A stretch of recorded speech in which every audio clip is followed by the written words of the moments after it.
tout le monde. Je me présente d'abord. Mon nom est Carlos Cano. Je suis le secrétaire à l'organisation de l'Union syndicale Bruxelles.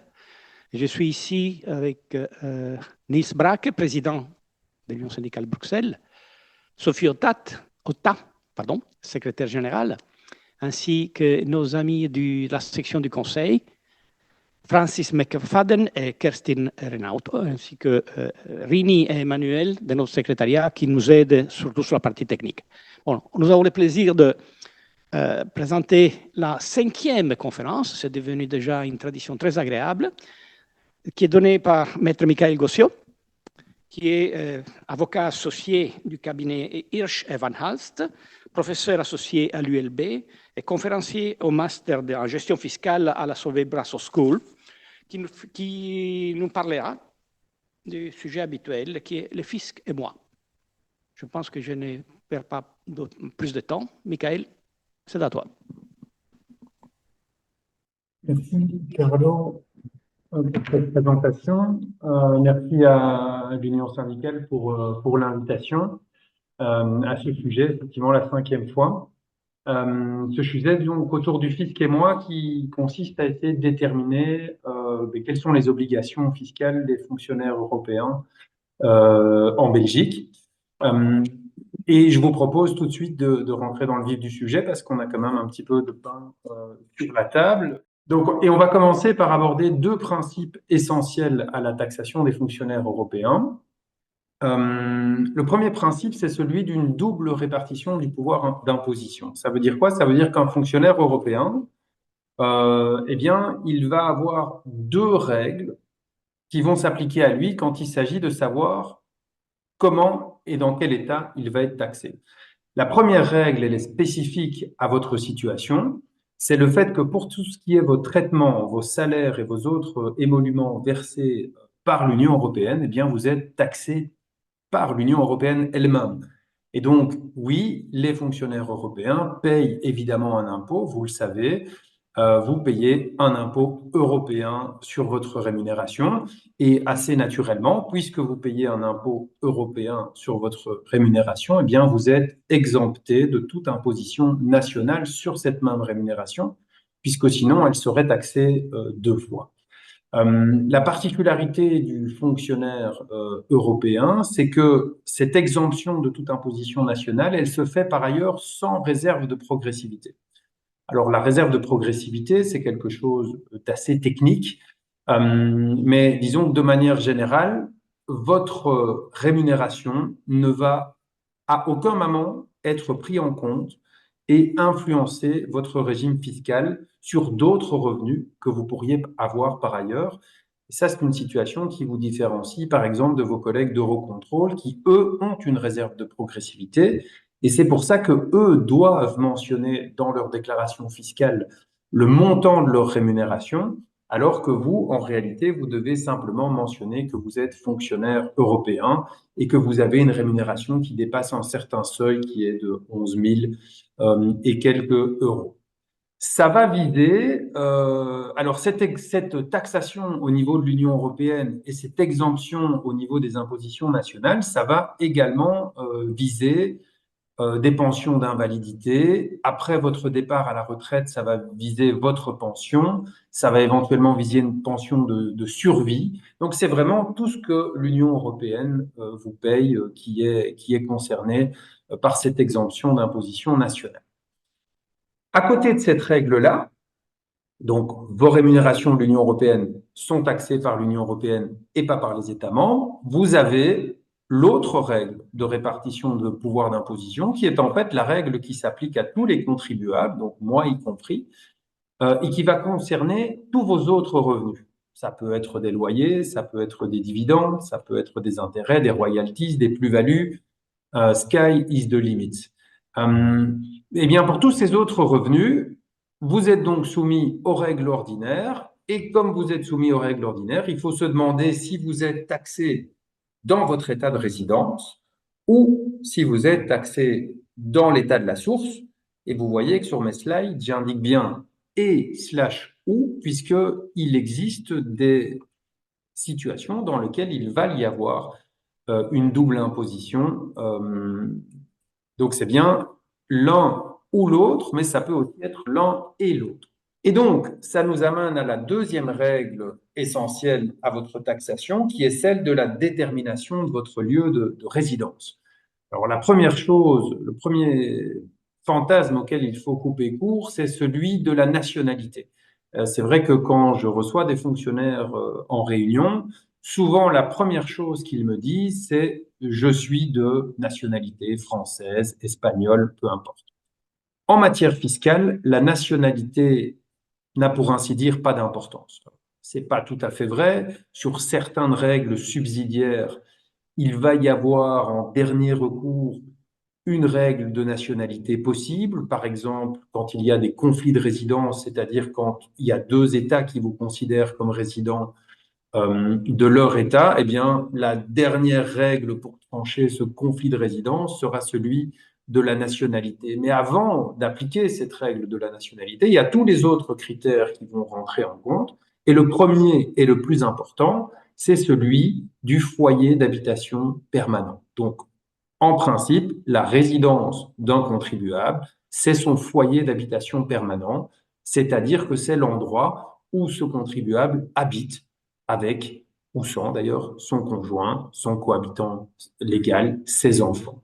C'est donc une habitation qui est à sa disposition en tout temps, de manière continue, et qui présente toutes les conditions de confort appropriées. Donc, pour donner un petit exemple, si vous louez une cave dans laquelle il n'y a pas de salle de bain, pas de cuisine et pas de douche, ce n'est évidemment pas une habitation, donc ça ne peut jamais être votre foyer d'habitation permanent. Alors, quand on prend l'exemple de la cave, c'est un cas extrême, mais on voit dans la jurisprudence des personnes qui louent des studios vraiment très peu aménagés et se pose la question de savoir si c'est vraiment une habitation.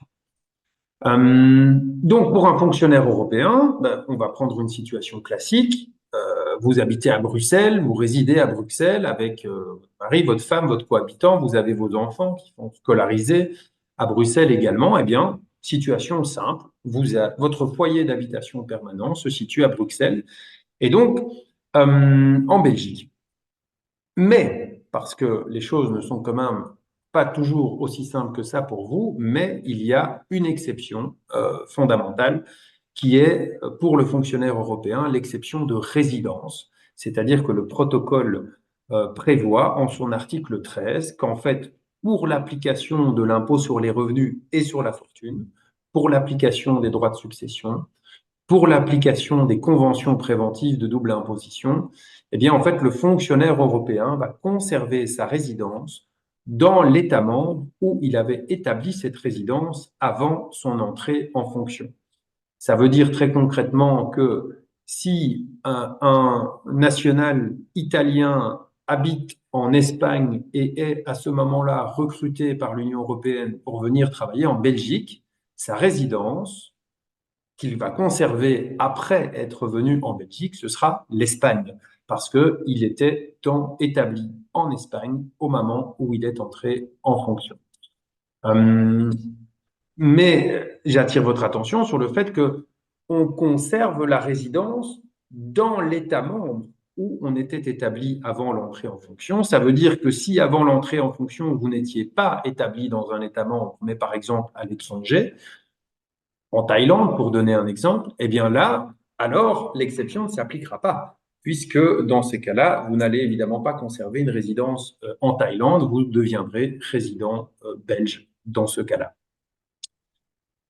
Donc, élément important et parfois perturbant, vous avez un foyer d'habitation permanent en Belgique, mais en fait, une exception fait que vous avez conservé votre résidence ailleurs dans un autre État membre. Alors, cette règle-là, cette exception-là, elle ne vaut que si le fonctionnaire européen vient s'établir en Belgique, dans mon exemple, pour exercer ses fonctions. S'il vient s'établir en Belgique pour d'autres raisons, alors elle pourrait ne pas s'appliquer. De même, s'il vient en Belgique et qu'il exerce une autre activité professionnelle, eh bien, il va se retrouver là aussi résident fiscal belge sauf si cette autre activité professionnelle présente un caractère accessoire, ce qui est en fait toujours le cas, ou presque pour un fonds, enfin, je ne connais pas de situation autre en tout cas, mais pour un fonctionnaire européen, c'est toujours accessoire puisque vous devez obtenir une autorisation pour exercer une autre activité professionnelle que le montant que vous pouvez percevoir, si je ne dis pas d'erreur, est de 10 000 euros par an maximum, et que donc forcément, ça fait de cette activité-là une activité accessoire par rapport à votre activité de fonctionnaire européen. Le cas classique, c'est un professeur d'université, c'est un chercheur. J'ai eu des cas de photographes aussi, de fonctionnaires européens qui voulaient faire un peu de photos. Donc, dans tous ces cas-là, ben, votre activité restera accessoire et donc vous resterez dans le champ d'application de l'exception de résidence. Ce qu'il faut comprendre, c'est que toutes ces règles-là, elles ne sont pas à la carte, hein. Ce n'est pas un menu dans lequel on se sert. Ce sont des règles qui sont contraignantes, qui s'appliquent à vous. Vous n'avez pas de choix. Et donc, finalement, la solution la plus simple, c'est pas forcément de retenir toutes ces règles, c'est simplement de retenir que vous pouvez demander à l'administration européenne une attestation qui va indiquer où est votre état de résidence. Et donc, je mets ici à l'écran un exemple d'un fonctionnaire dont on dit bien qu'effectivement, le domicile fiscal est considéré comme ayant été conservé en Belgique. Alors, on parle ici de domicile fiscal. Vous aurez entendu que moi, j'ai parlé de résidence fiscale. En Belgique, le critère, c'est la résidence fiscale, hein. Mais en fait, c'est exactement la même chose que le domicile qui est mentionné sur cette attestation, donc ne pas être perturbé par cet élément-là non plus. Cette attestation, article 13, qui fixe votre état de résidence, ne doit pas par ailleurs être confondue avec une attestation de l'article 12, qui elle est simplement une attestation qui dit que ce que vous percevez de l'Union européenne comme rémunération est exempté de toute taxation au niveau de l'État membre. Donc ça, c'est un document qu'on va adresser à l'administration fiscale quand on veut bien leur faire comprendre que, en fait, ils n'ont pas à vous taxer sur vos revenus. Alors, l'exception de résidence, elle va aussi avoir un impact pour votre conjoint, puisqu'elle va s'appliquer à lui également si le mariage a été célébré avant l'entrée en fonction, et pour autant que le conjoint n'exerce pas d'activité professionnelle propre. Donc ça, c'est évidemment important. Si le conjoint a une activité professionnelle propre, il va lui devenir résident fiscal belge avec une situation un petit peu kafkaïenne où il va, votre conjoint, être considéré comme un isolé pour l'application des règles belges, alors que vous, de votre côté, vous serez considéré comme non résident, et tout ça alors que vous vivez pratiquement ensemble. Mais ça, c'est comme ça que les choses vont se passer. Donc, le conjoint du fonctionnaire européen qui, lui, est résident belge parce qu'il n'est pas dans l'exception de résidence, va être considéré en Belgique comme un contribuable isolé. Et puis, il y a les enfants. Alors, les enfants, là aussi, ils peuvent bénéficier de l'exception de résidence s'ils sont à charge et sous la garde du fonctionnaire européen et qu'ils sont nés avant l'entrée en fonction. Et là, je dirais que pour l'enfant à charge, c'est toujours intéressant de se poser la question, lequel des deux conjoints doit le prendre à charge, puisque si un conjoint a la résidence belge et l'autre pas, il peut peut-être être intéressant de dire celui qui a la résidence belge va prendre les enfants à charge parce qu'il va avoir en Belgique des avantages fiscaux liés à la prise en charge de ses enfants. Autre élément, toujours sur cette exception de résidence, très important à comprendre, c'est les conséquences d'un départ à la retraite. Puisque aussi longtemps que vous êtes fonctionnaire européen, l'exception de résidence s'applique en principe. Par contre, du jour au lendemain, quand vous partez à la retraite, l'exception de résidence ne s'applique plus. Ça veut dire quoi? Ça veut dire que du jour au lendemain, le seul critère qu'on va appliquer pour savoir où est votre résidence, c'est celui du foyer d'habitation permanent. C'est-à-dire, sur base d'un ensemble d'éléments de fait, où est-ce que vous habitez avec votre femme, peut-être plus avec vos enfants puisque vous partez à la retraite, ils auront peut-être quitté le nid, mais où est-ce que vous habitez concrètement au quotidien. Et donc, ça veut dire que si vous êtes fonctionnaire européen avec une résidence fiscale en France, pour donner un exemple, vous habitez évidemment en Belgique, vous partez à la retraite. Le mardi, vous êtes résident fiscal français puisque vous travaillez encore. Le mercredi, eh bien, vous devenez potentiellement résident fiscal belge puisque vous avez arrêté de travailler. Alors évidemment, je caricature, je force un petit peu le trait puisque on regardera votre résidence sur un délai plus long après votre départ à la retraite. On va voir si vous avez quitté la Belgique après quelques mois. Probablement que personne ne vous dira que pendant ces quelques mois, vous avez été résident fiscal belge, puisqu'il faut quand même un petit peu de temps pour s'organiser, mais il faut quand même se rappeler que la règle, c'est celle-là. C'est celle d'un basculement d'un critère qui est l'exception de résidence vers un autre, qui est celui du foyer d'habitation permanent. Et les conséquences sont vraiment très, très importantes, puisque si vous devenez résident fiscal belge après votre retraite, eh bien, votre pension sera toujours exemptée d'impôt en Belgique puisqu'elle est taxée par l'Union européenne. Mais par contre, tous vos autres revenus éventuels que vous percevez de par le monde vont se retrouver potentiellement taxés dans votre état de résidence qui serait donc la Belgique. Et donc, on peut imaginer que pour cette année-là, cette année du départ à la retraite, eh bien finalement, si vous partez par exemple à la retraite le 31 mars, jusqu'au 31 mars, vous êtes actif, le 1er avril, vous êtes à la retraite, eh bien, vous allez avoir pour la période du 1er janvier au 31 mars une déclaration à introduire dans votre état de résidence qui serait dans mon exemple la France. Vous allez ensuite devoir établir une autre, pour la même année, une autre déclaration fiscale dans votre nouvel état de résidence qui serait devenu la Belgique pour la période du 1er avril au 31 décembre. Et on pourrait imaginer qu'en France, si vous avez des revenus de source française, vous soyez à l'impôt des non-résidents tenus à déposer également une déclaration fiscale en France.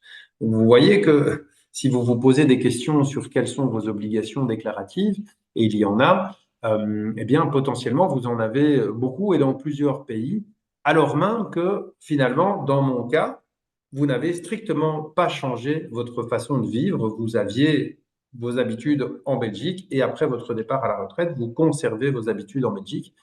Et pourtant, le fait de changer de régime va avoir des conséquences assez importantes. Alors, ça a des conséquences en matière d'impôt direct, on vient de les voir, mais ça a aussi des conséquences en matière de droit de succession, puisque du jour au lendemain, vous devenez potentiellement résident fiscal belge et donc soumis aux droits de succession belges, qui sont quand même assez importants, alors que peut-être avant ça, votre état de résidence était un état de résidence comme le Portugal ou l'Italie, où il y a beaucoup moins de droits, voire pas de droits de succession du tout. Alors, ces deux principes-là, ils sont essentiels parce que si ils ne sont pas bien intégrés, c'est extrêmement compliqué et on a l'impression de trouver que rien n'est logique. Donc, important de conclure pour les rappeler très brièvement. D'abord, les émoluments versés par l'Union européenne sont exclusivement taxables au niveau de l'Union européenne. Premier principe. Le deuxième principe, tous vos autres revenus, et il peut y en avoir beaucoup, sont taxables soit dans l'état de résidence dont vous êtes, soit dans l'état dont vous êtes résident, soit dans l'état de la source du revenu. Donc, vous devez savoir où est votre état de résidence, donc vous devez demander l'attestation article 13. Quand vous avez cette attestation article 13, vous connaissez votre état de résidence, et c'est là c'est à cet état-là que vont se rattacher l'essentiel de vos autres revenus, avec un point d'attention au moment du départ à la retraite. Et puis, si vous avez, et quand vous avez votre état de résidence, eh bien, vous pouvez identifier d'où proviennent vos autres revenus. Et si vos autres revenus proviennent d'un autre état, alors vous avez là un état de source qui pourrait aussi avoir des revendications d'imposition par rapport à ces autres revenus. Donc, tout ce qui est Union européenne, c'est taxé par l'Union européenne, c'est facile. C'est dès que vous avez des autres revenus que les choses se compliquent. C'est à ce moment-là qu'il faut savoir où vous êtes résident et quelle est la source de vos revenus. Mais dans tous les cas, parce que ça fait 5 fois qu'on donne cette conférence, effectivement, et à chaque fois, on a la question qui revient, est-ce que l'on doit introduire une déclaration fiscale? Dans tous les cas, un fonctionnaire européen doit introduire une déclaration fiscale. Au moins une. Si vous n'introduisez pas de déclaration fiscale, c'est qu'il y a un problème. Il faut introduire d'office une déclaration fiscale dans l'état de résidence et probablement une déclaration fiscale dans l'état de la source des autres revenus, si vous avez d'autres revenus qui proviennent d'un état qui n'est pas votre état de résidence. Donc ça, c'est quelque chose qu'il faut vraiment parfaitement intégrer pour être sûr de ne pas manquer à ces obligations. Et faites attention même à ce que peuvent vous dire les administrations fiscales de vos états de résidence, puisque en Belgique, moi, j'ai eu le cas de fonctionnaires européens qui avaient du mal à même recevoir leur formulaire de déclaration fiscale, puisque l'administration fiscale leur disait « mais non, ça ne sert à rien que vous déclarez », ou alors on écrivait des courriers pour le passé pour dire mon client a oublié de déclarer, il voudrait le faire, et puis ces courriers restent lettres mortes. On n'a jamais aucun retour de l'administration fiscale, donc c'est parfois pas évident, mais sachez que normalement, enfin, certainement, vous êtes obligé de faire une déclaration fiscale dans votre état de résidence. Alors, ensuite, une fois qu'on a retenu ces deux principes essentiels, on va un petit peu plus rentrer dans le détail des obligations déclaratives et des calculs de l'impôt par rapport à la fiscalité immobilière. Et donc, les méthodes sont toujours les mêmes. La première chose que vous devez savoir, c'est où est établie votre résidence. Donc, si parmi le public nombreux qui nous écoute aujourd'hui, certains d'entre vous ne savent pas où est leur état de résidence officiellement, eh bien, il est grand temps de demander cette attestation article 13 parce que c'est une information qui est absolument cruciale. C'est toujours la première question que je pose aux fonctionnaires européens qui viennent me voir en consultation. Par rapport à vos obligations fiscales en Belgique, il y a alors deux réponses possibles. Soit cette attestation va vous dire que vous êtes résident fiscal belge pour X ou Y raison, et dans ce cas-là, vous êtes en Belgique imposé sur vos revenus mondiaux, ce qui veut dire que vous devez tout déclarer à l'exception de votre rémunération de fonctionnaire européen. Mais tout le reste doit être déclaré. Alors évidemment, si vous n'avez rien d'autre à déclarer, votre déclaration fiscale sera très simple. Mais il faudra quand même vous poser la question de savoir si vous n'avez vraiment rien d'autre à déclarer ou si vous pensez n'avoir rien d'autre à déclarer parce que vous allez voir qu'en Belgique, il y a quand même beaucoup de choses à déclarer. Alors, il y a des choses évidentes. Hein. Vous avez un revenu d'activité complémentaire. Donc, vous êtes professeur dans une université, vous touchez moins de 10 000 euros par an. Eh bien, ces revenus doivent être déclarés en Belgique. Ça ne veut pas dire nécessairement qu'ils seront taxés en Belgique, parce que peut-être que vous exercez votre activité dans une université dans un autre pays, et donc peut-être et probablement même que vous serez taxé sur ces rémunérations dans cet autre pays, mais en tout cas, il faut les mentionner dans votre déclaration fiscale belge. Peut-être aussi vous percevez des dividendes d'une société belge ou des dividendes d'une société étrangère, par exemple une société française. Eh bien là aussi, il va falloir se poser la question. Il va potentiellement falloir déclarer ces dividendes. Alors, si les dividendes ont subi un précompte mobilier à la source, généralement par la banque, vous n'êtes pas obligé de les déclarer. Mais si c'est des dividendes qui ont été perçus à l'étranger et qui n'ont pas fait l'objet d'un précompte mobilier à la source, alors vous devez les déclarer.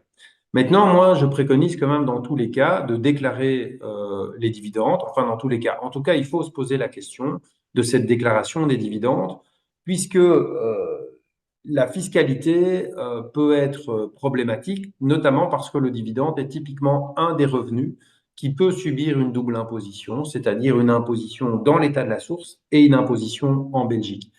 Et il y a des règles qui prévoient, dans certains cas, que l'impôt dans l'état de la source peut être imputé sur l'impôt belge. Et l'administration en Belgique, en tout cas, a tendance à estimer que si ça n'est pas déclaré, ça n'est pas imputable. Et donc aujourd'hui, alors qu'à l'époque, on préconisait de ne pas déclarer valablement au demeurant parce que ça assurait une plus grande discrétion dans la déclaration fiscale, ce qui est une espèce de chose que le contribuable belge aime bien, la discrétion, de manière générale, tous les contribuables. Aujourd'hui, on préconise plutôt de déclarer ses revenus pour pouvoir aller chercher le bénéfice de ces quelques mesures, que ce soit l'imputation de l'impôt étranger ou que ce soit l'exonération des 800 premiers euros de dividendes qui auraient été perçus en Belgique. Donc, par rapport à des dividendes, il y a toujours une question à se poser sur leur déclaration. Il n'y a pas de question à se poser, par exemple, par contre, sur l'obligation de déclaration de compte bancaire à l'étranger. Même si vous n'avez aucun revenu perçu sur ce compte, vous devez déclarer la simple existence de ce compte. Et donc, si vous êtes résident fiscal belge, vous vous dites peut-être je n'ai rien d'autre à déclarer, mais en réalité, vous avez peut-être un compte à l'étranger qui vous sert, qui peut être un compte même de votre enfance. Hein. En Belgique, on appelait ça les comptes écureuils, que les parents ouvraient et mettaient un peu de sous pour leurs enfants. Mais vous en avez peut-être un encore dans votre pays d'origine. Et ce compte-là, il doit être déclaré en Belgique, même s'il ne rapporte aucun revenu. Et même si sur ce compte, il n'y a pas d'argent, en fait, le simple fait qu'il existe, il doit être déclaré. Et à cet égard, j'attire votre attention sur le fait qu'aujourd'hui, il y a des règles qu'on appelle CRS, qui sont des règles d'échange automatique d'informations, et que donc les informations bancaires circulent très très bien et très très rapidement et très très efficacement entre les différents États membres de l'Union européenne, certainement, et que ces informations sont par ailleurs très exhaustives, puisqu'on avait posé la question, une personne avait posé la question avant ce séminaire. Les informations CRS, c'est les revenus, mais c'est aussi qui est titulaire, qui est mandataire, qui a des procurations, quel est le montant qu'il y a sur le compte. Donc, c'est vraiment beaucoup d'informations qui s'échangent de manière automatique et qui remontent chez les fonctionnaires de l'administration fiscale. Et là, il est évident que si vous n'avez pas mentionné dans votre déclaration fiscale un compte bancaire ouvert à l'étranger, l'administration va très rapidement le constater et vous risquez des amendes administratives. Alors, parfois, en principe, la première infraction, l'amende est de 0, mais vous avez des fonctionnaires plus virulents et l'amende peut aller jusqu'à 1 250 euros par compte non déclaré. Donc, c'est évidemment pas négligeable.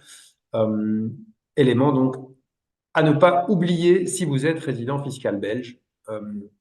Les assurances vie à l'étranger devront aussi être déclarées.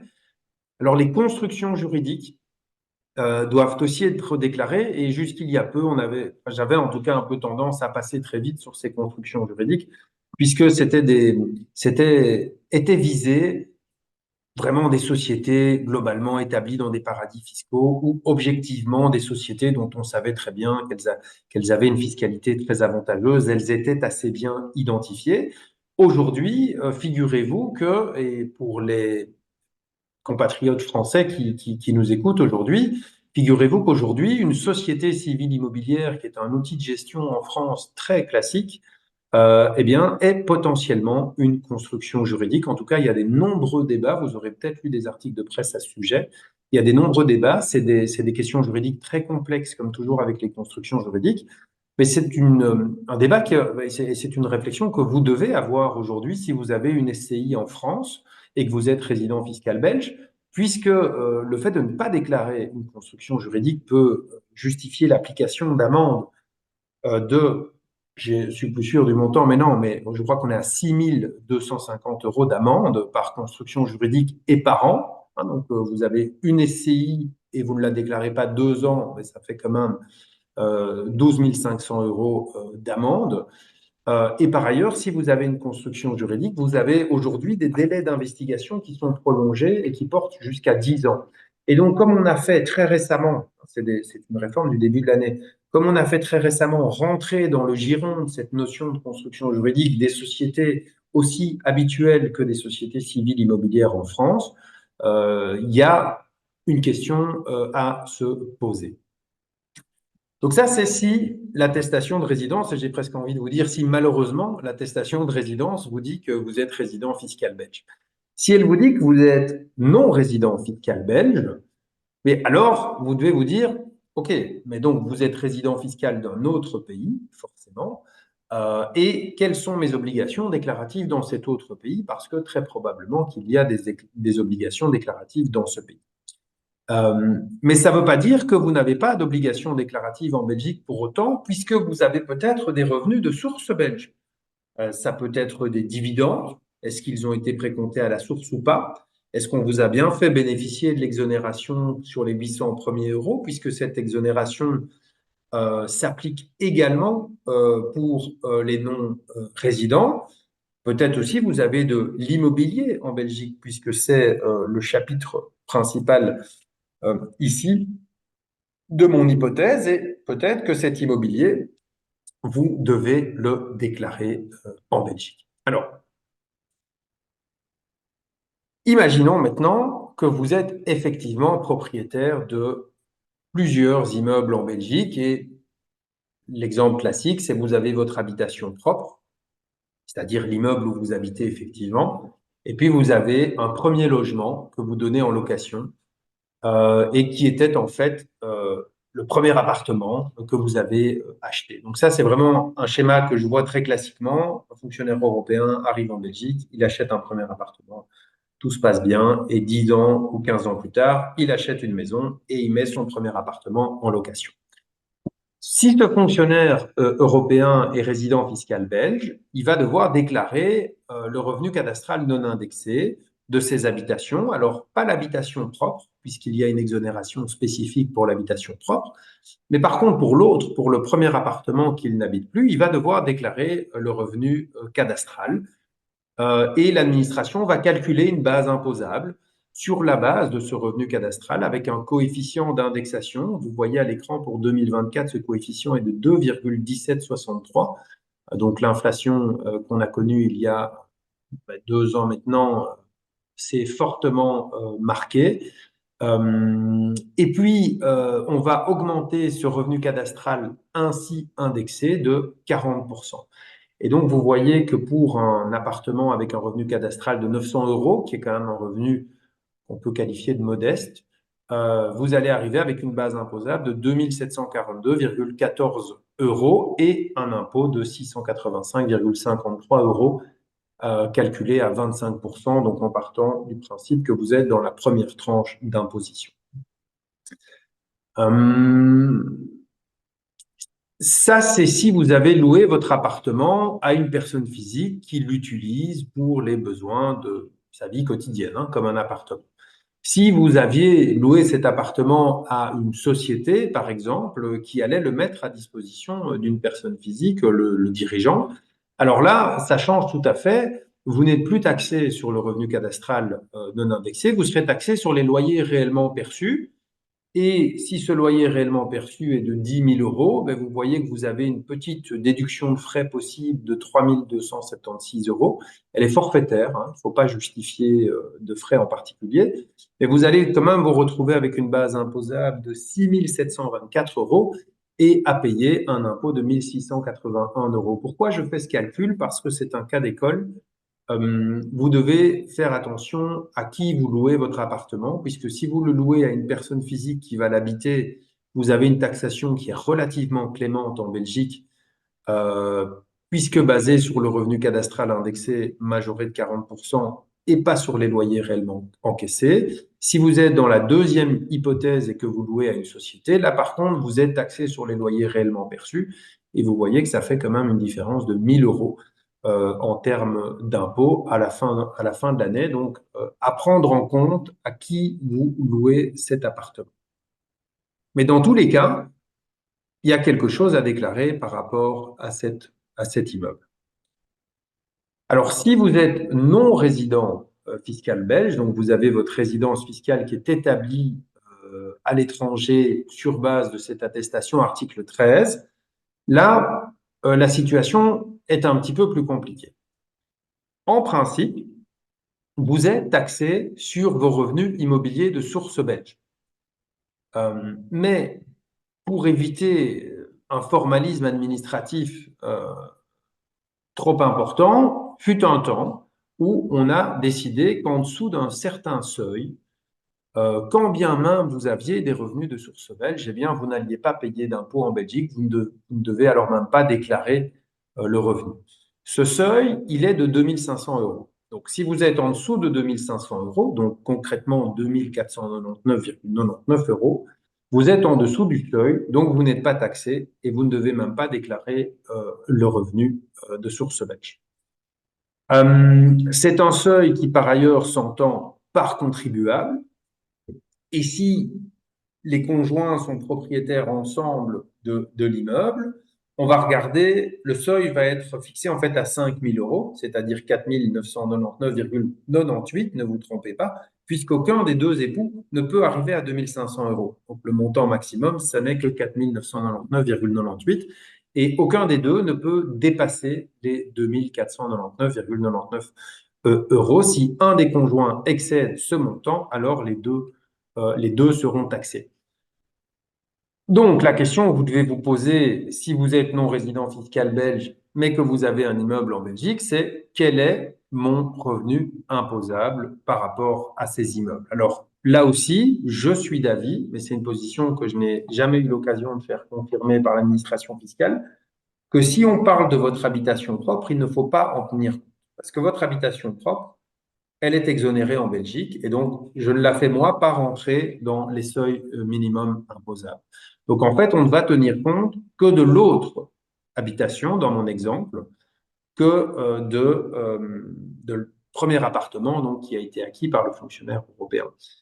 Et là, pour déterminer la base imposable, eh bien, on va fonctionner comme si on était avec un résident fiscal belge, donc revenu cadastral indexé plus 40%. Et donc, si je fais la règle avec un revenu cadastral de 900 euros, vous voyez que déjà, je suis au-dessus du seuil puisque j'ai 2742,14 euros. S'il y a plusieurs immeubles, évidemment, vous serez très rapidement au-delà de ce seuil qui est en fait assez limité. Et puis, pour le reste, c'est les mêmes règles. Si vous êtes en copropriété, si vous êtes avec votre conjoint, ben, il y a aussi le doublement des seuils, comme je l'ai expliqué. Et donc, ça veut dire que si votre revenu imposable excède ce seuil de 2 500 euros en tant que non-résident fiscal belge, vous devez demander à l'administration fiscale une déclaration fiscale à l'impôt des non-résidents et vous devez mentionner dans cette déclaration eh bien, votre revenu cadastral, le revenu cadastral de votre immeuble et vous allez vous retrouver taxé évidemment sur ce revenu. Et là, vous voyez, j'ai fait deux exemples pour vous montrer, pour vous permettre en fait de simplement prendre votre extrait de rôle au précompte immobilier sur lequel est mentionné votre revenu cadastral et de savoir si vous allez être au-dessus ou en dessous du seuil. Donc, vous voyez que 800 euros, on est encore en dessous. Par contre, 850, on est déjà au-dessus. Comme ça, vous avez déjà une vision claire et vous voyez que si votre revenu cadastral est de 800 euros, vous ne payez pas d'impôt en Belgique. Et s'il est de 850, eh bien, vous allez payer 650 euros d'impôt, 647,45. Et ça, même si l'immeuble n'est pas loué, hein. Ça, c'est quelque chose à bien comprendre. Ces taxations-là se fondent sur le revenu cadastral, indépendamment du fait que l'immeuble soit loué ou pas loué.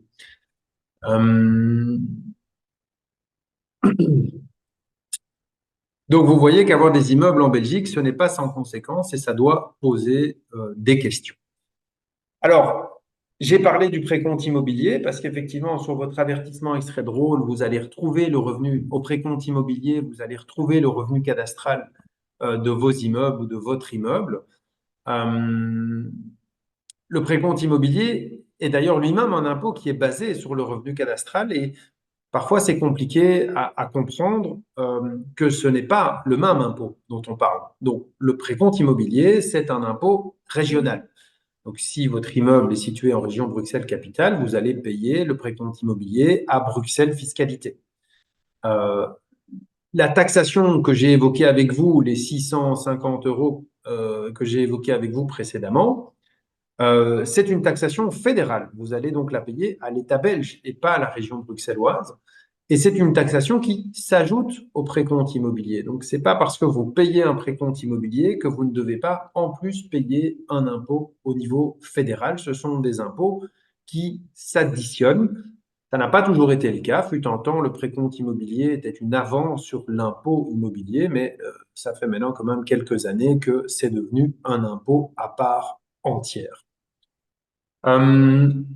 Et alors, autre élément aussi, parce que ça c'est aussi le cas classique que j'ai en réunion, c'est un fonctionnaire européen qui a sa résidence en Belgique et qui a un immeuble à l'étranger.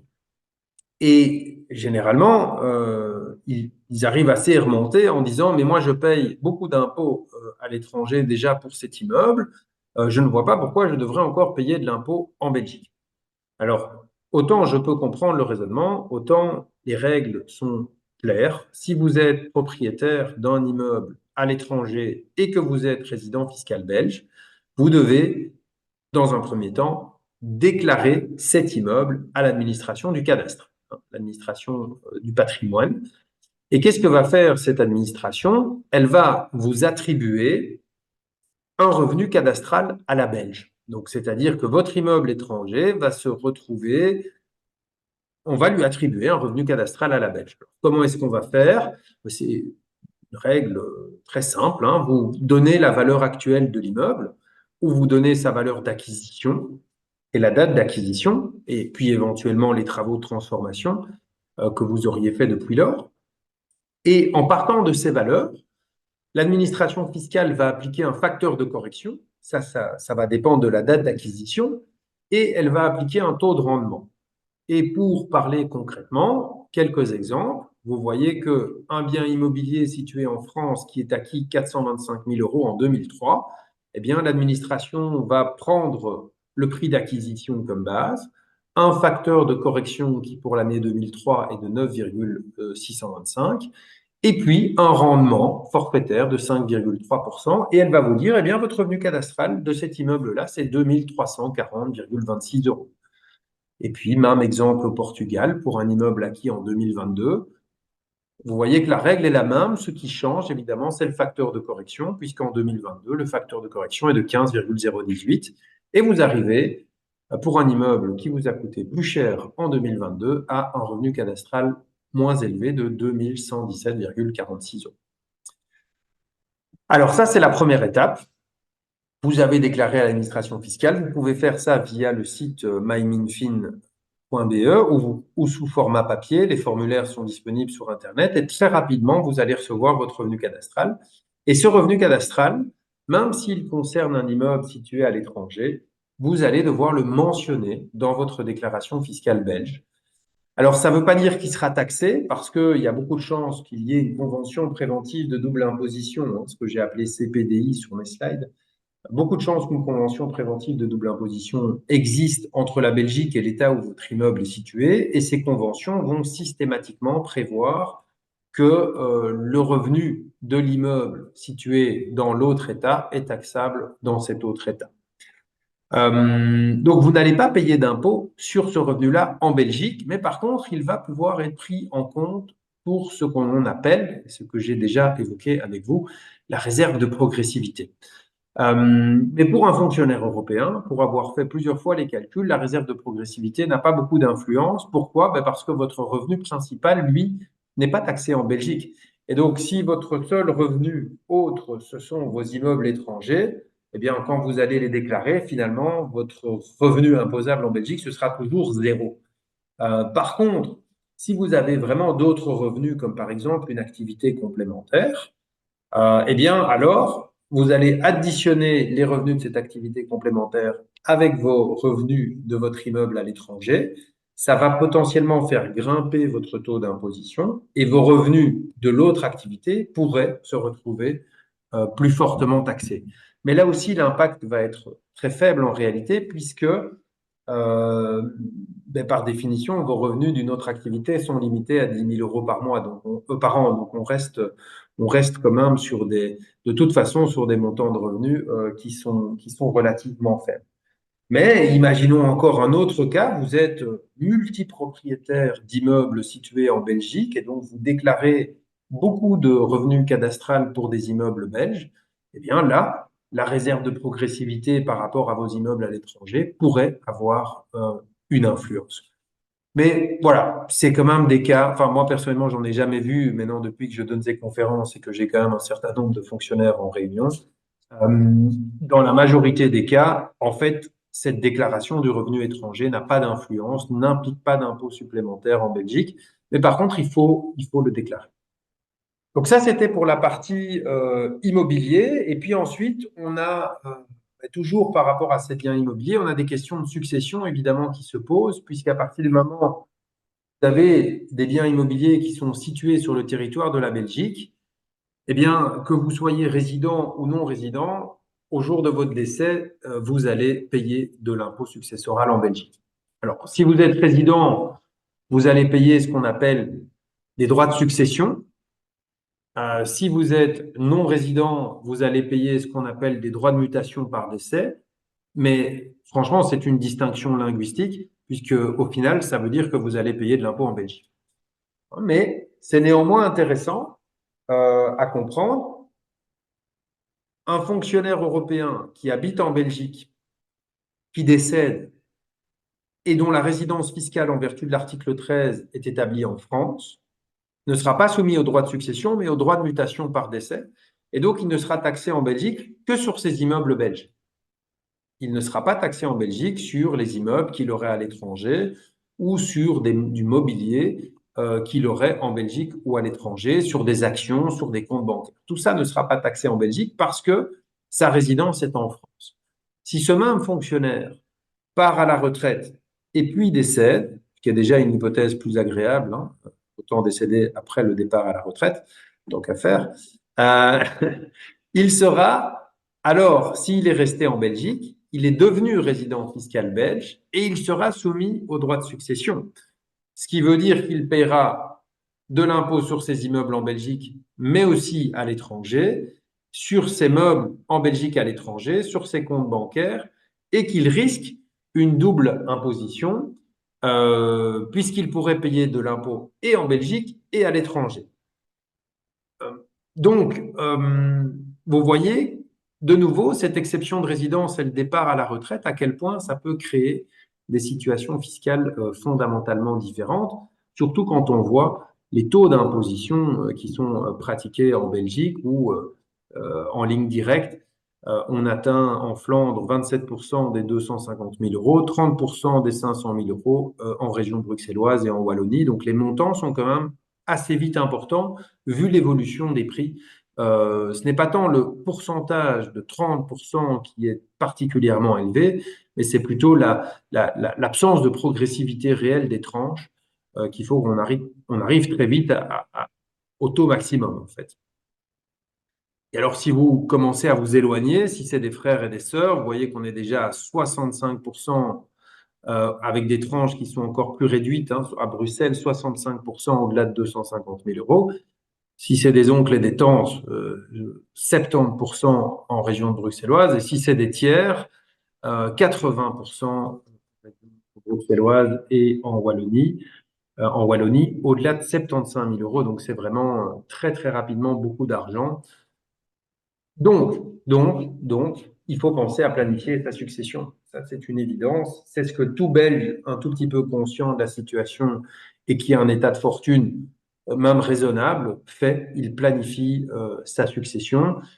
Et si on prend l'exemple d'un non-résident belge qui a son domicile en Belgique, valeur 650 000 euros, et un appartement, hein, c'est toujours le même schéma, valeur 350 000 euros, eh bien, s'il a deux héritiers et qu'il décède, il va payer 76, enfin, ses héritiers vont payer 76 797 euros de droits de succession, des droits de mutation par décès, en fait, en Belgique. Et puis, il va falloir en plus se poser la question de savoir qu'est-ce qui se passe dans l'état de résidence du fonctionnaire européen. Est-ce qu'il y a là aussi un impôt qui est dû et si oui, à quel taux? Et est-ce qu'il prend en compte l'impôt qui aura été payé en Belgique? Donc, c'est toutes des questions qu'il faut se poser. Mais au-delà de ça, c'est surtout la question de planifions cette succession. Et pour des immeubles, ce n'est jamais facile. Mais en réalité, ce qui est fait, En réalité, ce qui est fait, c'est qu'on fait des donations par tranche des biens immeubles situés en Belgique, puisque vous voyez ici que si je fais une donation immobilière jusqu'à 150 000 euros, elle ne va être taxée qu'à 3%. Et donc, si je fais si je prends l'exemple ici de mon fonctionnaire européen avec sa maison et son appartement, je donne une première tranche à mes enfants que j'ai fixée à 175 000 euros, donc fois 2 parce que j'ai 2 enfants, 350 000 euros. Ça me permet de donner l'appartement. Je leur donne l'appartement. Je vais payer là-dessus seulement 6 750 euros par enfant. Et je fais donc une économie. Si immédiatement après cette donation, je meurs, situation horrible, je fais quand même tout de suite une économie. Enfin, mes enfants auront quand même 35 197 euros de plus que si je n'avais pas fait cette donation. Et si j'ai la chance de vivre suffisamment longtemps et qu'il y a 3 ans qui s'écoulent, eh bien, vous savez, 3 ans plus tard, je peux faire une nouvelle donation de 150 000 euros. Cette fois, mes enfants ne vont payer que 4 500 euros. Et si je décède immédiatement après cette seconde donation, ils auront économisé 57 697,50 euros de droits de succession. Donc, vous voyez qu'en Belgique, ne pas planifier sa succession, c'est vraiment courir à la catastrophe, c'est-à-dire en tout cas payer beaucoup d'impôts, alors que la planifier assez facilement, c'est beaucoup plus facile. Alors on me dit qu'il y a d'autres solutions de planification, notamment partir euh, vivre dans un autre pays où il n'y a pas de droit de succession. On m'en cite un, mais je ne vais pas faire de concurrence parce qu'il y en a d'autres. Mais c'est évidemment tout à fait vrai. Euh, c'est ce qu'on appelle chez les fiscalistes, c'est voter avec ses pieds. Hein. C'est à un moment donné, vous partez et quand vous êtes parti, vous êtes parti. Mais attention, ça ne vaut pas pour les immeubles que vous avez en Belgique, puisque l'immeuble en Belgique, il est sur le territoire belge et que celui-là, vous ne pourrez évidemment pas le prendre avec vous quand vous partez. Mais cette planification sur les immeubles belges, c'est une planification qui s'anticipe, puisque vous ne pouvez faire qu'une donation tous les 3 ans. Et donc, ça veut dire que si vous vous y prenez à 80 ans au bord de votre décès, ben, malheureusement, on ne pourra faire qu'une donation et pas plus. Donc, il faut anticiper. Il faut anticiper ces donations. Il faut savoir qu'un acte notarié est nécessaire, donc ce ne sont pas non plus des opérations anodines.